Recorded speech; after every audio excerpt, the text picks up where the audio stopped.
प्रशांत सर के रूल्स के बारे में जाने लगा।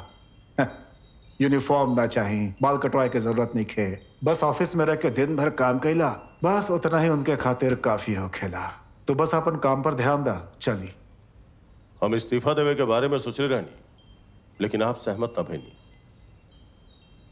तू जो ना हादसा से प्रभावित भइल बड़ा उसे निकलल त दूर, बल्कि आजकल ये बढ़त ही जा रहल बा। रीजन का भाई हमनी दोनों जानीला। हम अभी तक तो हर बच्ची या बीवी के रिमेंस ना ढूंढ पानी। हम चाहतानी कि उनके पूरा परंपरा के साथ दफनावल जाए, और जेके आप अभी तक ना कर पेले बानी। बट फेट इट अगेंस्ट इट। अगर तू अभी के एक काल के साथ जुड़ला तो तुम्हार जिंदगी के एगो मोक्ष मिली। ये तरह के पर्सनल हादसा में कई लोग खुद के खो देवेलन और कुछ लोग खुद के बाहर निकाल देवेलन। अब इनके फॉलो करे के हमनी के पास सिर्फ एक ही मंत्र हो खेला, लेट गो।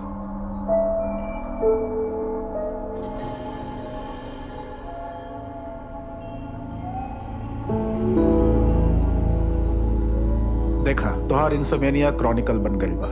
तू हाइलुसिनेशन तक पहुंच गई बड़ा। बाकी तू जिद पकड़ ले बड़ा कि तू दवाई लेहल नहीं खिंचाहत। तो फिर हमने एगो काम कइल जा, साइकोलॉजी के छोड़ के फिजियोलॉजी के बताइल जा। एक समय के बाद शरीर अपने आप कंट्रोल में आ जाए।